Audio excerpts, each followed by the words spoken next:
Aspirant academy में आप लोगों का स्वागत है।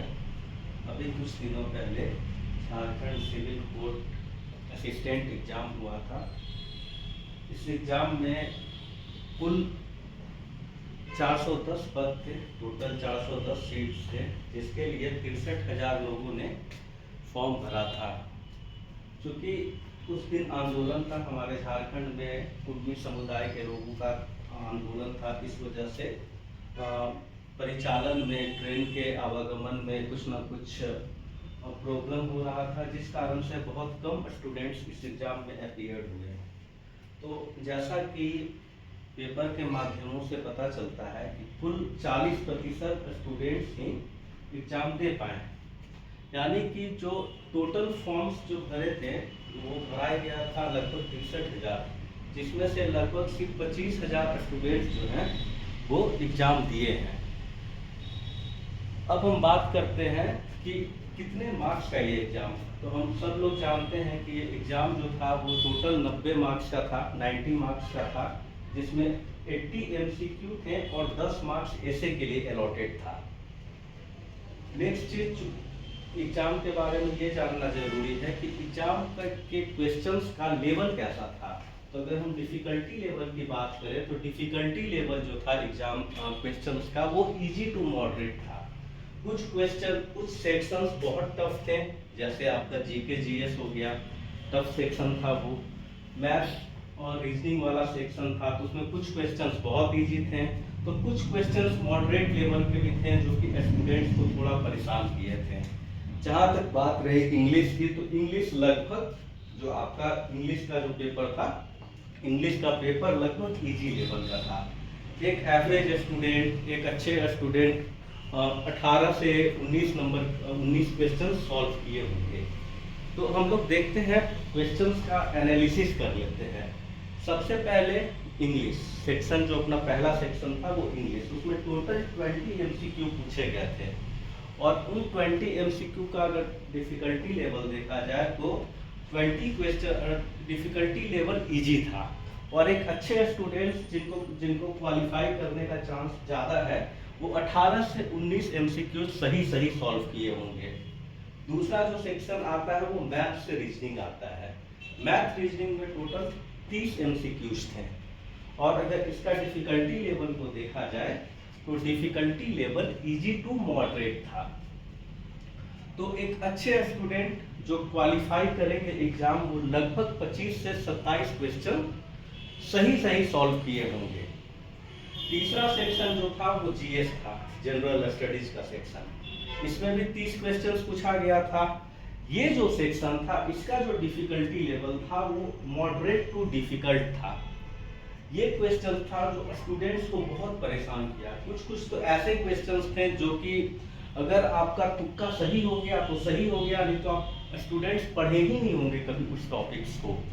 तो इस सेक्शन को कहा जा सकता है कि ये डिफ़िकल्ट सेक्शन था और इसमें जो भी स्टूडेंट 17 से 19 मार्क्स ला रहे हैं उनका क्वालिफाई करने का चांसेस बढ़ जा रहा है, प्रोबेबिलिटी उनका बढ़ जा रहा है।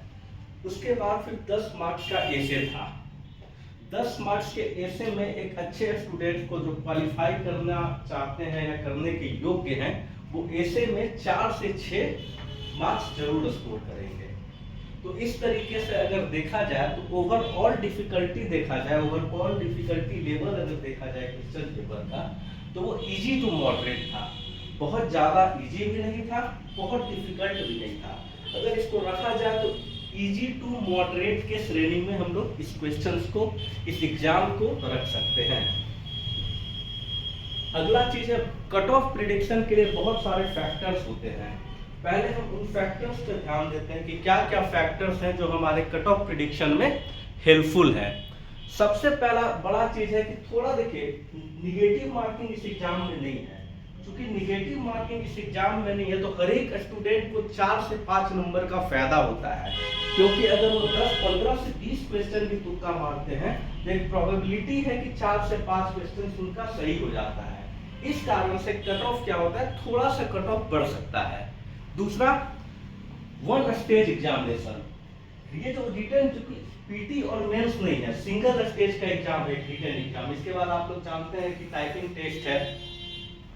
तो सिंगल स्टेज एग्जाम है, तो प्रोबेबली अभी तक नोटिफिकेशन में ये मेंशन नहीं किया गया है। इसमें डिलेमा है कि 10 टाइम्स स्टूडेंट सिलेक्शन होगा, तो कुछ लोग बोलते हैं 3 टाइम्स सिलेक्शन होगा, तो इसमें क्लैरिटी नहीं है, सबसे बड़ी चीज है। इसलिए चूंकि ये 1 स्टेज रिटन एग्जामिनेशन है, तो ये भी एक फैक्टर है कि कट ऑफ कंपैरेटिवली ज्यादा जाएगा। तीसरा, एक फेवरेबल जो भी स्टूडेंट्स एग्जाम दिए हैं, एक फेवरेबल इंसिडेंट ये है कि बहुत कम संख्या में लोगों ने एग्जाम दिया। जो स्टार्टिंग में हम लोगों ने बात किया था कि जो भी कुडमी आंदोलन था, जिस कारण से ट्रांसपोर्टेशन सिस्टम पूरा डिस्टर्ब था, इस कारण से सिर्फ 40% स्टूडेंट्स ने एग्जाम दिया है। अगला चीज है, चूंकि एक और फैक्टर है, एग्जाम जो है बहुत लंबे अंतराल के बाद हुआ है, लगभग 1.5 साल के बाद ये एग्जाम हो रहा है। तो बहुत सारे तो ऐसे स्टूडेंट्स थे जो फॉर्म भरे थे और भूल भी गए थे कि वो फॉर्म भरे हैं। दूसरा चीज है कि चूंकि जब ऑफिशियल डेट आया एग्जामिनेशन का, उसके बाद बहुत कम टाइम दिया गया है स्टूडेंट्स को। ऑफिशियल डेट आया, उसके 15 दिन के अंदर एग्जाम ले लिया गया सिविल कोर्ट का। इससे क्या हुआ कि स्टूडेंट बहुत ज्यादा प्रिपरेशन नहीं कर पाए। एक और फैक्टर ये था कि इससे पहले हाईकोर्ट के असिस्टेंट का एग्जाम हुआ था।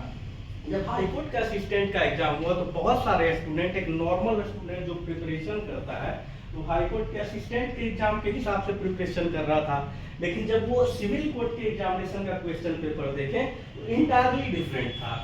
क्योंकि जैसे एक एग्जांपल लीजिए, हाईकोर्ट में क्या था, हाईकोर्ट में मीनिंग्स वगैरह, सिनोनिम्स, एंटोनिम्स, कॉम्प्रिहेंशन सब पूछा था। लेकिन यहाँ पे क्या पूछा था, यहाँ बेसिकली ग्रामर पार्ट को फोकस किया था।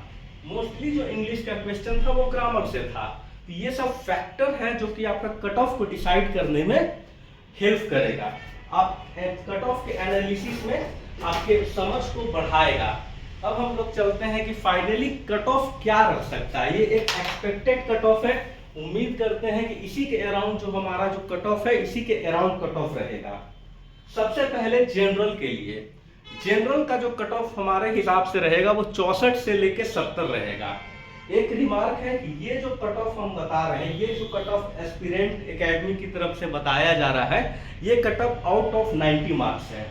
तो आउट ऑफ 90 मार्क्स 64 to 70 रहने का संभावना है जनरल का कट ऑफ। ओबीसी का कट ऑफ 62 to 68 रहेगा।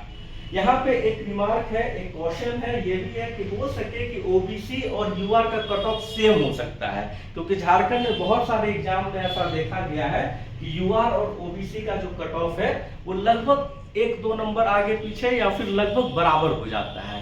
तीसरा ईडब्ल्यूएस का कट ऑफ आपका 61 to 67 मार्क्स रहने का उम्मीद है। अगला आपका एससी का कट ऑफ, एससी का कट ऑफ 57 to 63 रह सकता है और एसटी का कट ऑफ 55 to 61 रह सकता है। जो भी लोग इतना नंबर ला रहे हैं वो टाइपिंग टेस्ट का प्रैक्टिस करना स्टार्ट करते हैं। टाइपिंग टेस्ट आपके लिए बहुत इंपॉर्टेंट है, आपको डेली 1 से 2 घंटे टाइपिंग टेस्ट के लिए देना चाहिए। Thank you. चैनल को लाइक करें एवं सब्सक्राइब करें।